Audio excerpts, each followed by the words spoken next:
do this kapag mahal mo yung lalaki at ayaw mong masira yung pamilya ninyo. Yon. Well, ito mga utol, kung minsan kasi ito yung nagiging rason. That's why ayaw or hindi nakakayanan na kumalas sa mga partner nila. Kasi gano'n na nga, mahal nila yung lalaki or ayaw nilang masira yung pamilya. Pero sa ganito kasing situation utol is hindi rin kasi natin hawak or kontrolado lahat-lahat ng mga pangyayari. So na which is kailangan din natin magkaroon tayo ng acceptance. Na kung yung sarili natin, yes ay nakakayanan po talaga natin itong kontrolin. Pero pagdating kasi sa ibang tao, na kahit yung hangarin mo ay mabuo yung pamilya ninyo na ayaw mong mawasak, pero pag may involved kasi na ibang tao is hindi na natin sila kontrolado. Yes, lalong-lalo na ngayon sa partner mo. Na like I said na rin dati, pagdating sa relationship is may involved na partner eh. Na sigurado may kanya-kanya tayong paniniwala, may kanya-kanya tayong paninindigan. May sarili siyang pag-iisip, may sarili siyang nararamdaman. Na posible talaga is hindi kayo magkapareho. Kahit nga sa iisang bubong, sa mga magkakapatid, di ba? Na lumaki na kayo sa iisang bubong, pero pagdating ng panahon is may kanya-kanya pa ring desisyon. Kahit nga magkambal. So ito pa kaya sa partner mo na kung kailan mo lang nakilala? Sino ba namang may gusto na mawawasak lang yung pamilya? Wala, di ba? Lahat naman is ganun ang hangarin. Na mabuo yung pamilya habang buhay. Pero meron kasi na mga partner din na hindi ito yung goal nila eh. Wala silang pakialam kung mawasak man yung pamilya ninyo.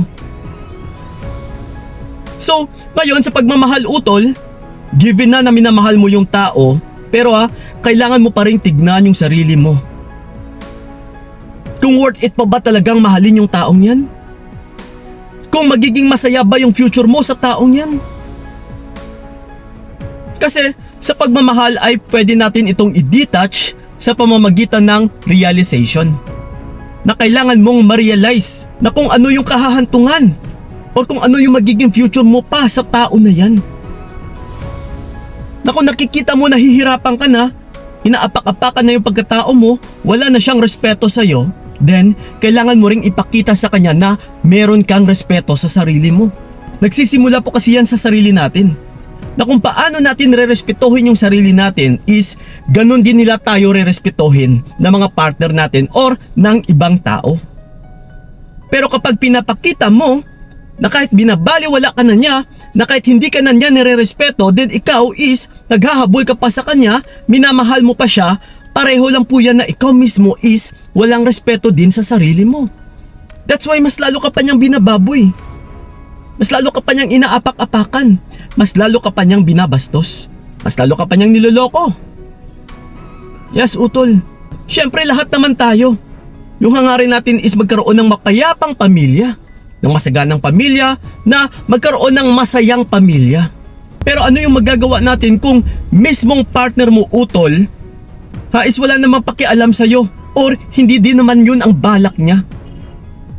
So kapag ganun utol, wala ka nang ibang gagawin kundi kailangan mong tanggapin, ganun talaga yung mga pangyayari, hindi natin kontrolado yung lahat-lahat.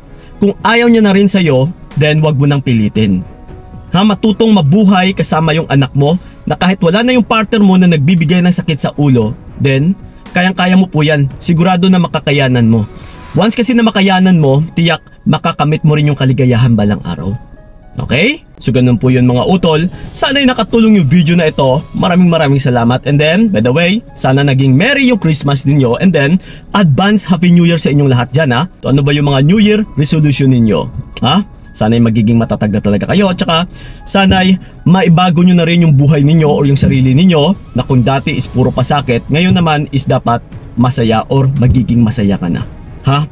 So yun po mga utol, maraming salamat. And then sa mga gusto akong makausap one-on-one, puntahan nyo lang po yung aking FB page na Payong Kaibigan ni Kiko. PMS Dakilang. So kita-kits tayo doon. Maraming salamat talaga. So ingat kayo. God bless and babu! Sana hindi na lang ikaw ang aking ginusto.